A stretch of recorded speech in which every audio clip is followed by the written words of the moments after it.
ఒరే గురుసేను, Olympics start అయినాయి కదా. ఒలింపిక్స్ లో అత్యంత ఆదరణ ఉండే పోటీ ఏంట్రా? ఇంకేంట్రా, నా ఫేవరెట్ గేమ్ పురుషుల 100 మీటర్ల పరుగు పందెం. సూపర్ ఉంటదిరా బాబు. అరే, ఒలింపిక్స్ లో ఇంకా చాలా గేమ్స్ ఉన్నాయి కదరా. ఈ 100 మీటర్ల పరుగు పందానికే అంత క్రేజ్ ఎందుకురా బాబు? నిజమేరా బాబు, ఈ 100 మీటర్ల పరుగు పందెం అంటే కళ్ళు ఆర్పకుండా చూస్తారా.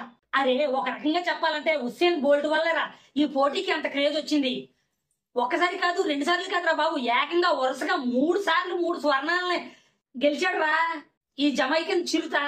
అందుకేరా ఇంత క్రేజ్ వచ్చింది ఈ పోటీకి. అరే అంతేకాదురా, ఇతను నెలకొల్పిన రికార్డు ఫ్యూచర్ లో బద్దలవదేమో రా బాబు. రికార్డ్ అంటున్నావు? ఏ రికార్డు, ఎప్పుడు, ఎక్కడ, ఎలా సృష్టించాడురా? 2008, 2012, 2016లో వరుసగా 3 సార్లు స్వర్ణాలు సాధించాడురా. 2012 లండన్ లో జరిగిన ఒలింపిక్స్ లో అయితే 100 మీటర్ల పరుగును 9.63 సెకండ్లో చేరుకుని రికార్డు సృష్టించాడురా బాబు. ఇప్పటికీ కూడా ఆ రికార్డు అలాగే భద్రంగా ఉందిరా. ఫ్యూచర్ లో ఈ ఒలింపిక్స్ లో ఎవరైనా బద్దలు కొడతారేమో లేదో చూడాలి. ఒలింపిక్స్ లో ఇప్పటి వరకు మన దేశం సాధించిన పథకాలు ఎన్నిరా? ఇప్పటి వరకు భారత్ సాధించిన పథకాల సంఖ్య 35రా. అందులో 10 పథకాలు స్వర్ణాలుంటే దాంట్లో 8 స్వర్ణాలు హాకీ నుండి వచ్చినవే.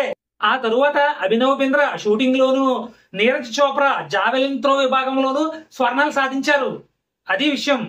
ఒరే క్రాకో, ఇప్పటి వరకు ఒలింపిక్స్ లో అత్యధిక స్వర్ణ పథకాలు గెలిచిన దేశం ఎదురా? 1183 స్వర్ణాలతో అమెరికా టాప్ ప్లేస్ లో ఉందిరా. మొత్తం పథకాలైతే 2985 పథకాలు సాధించింది.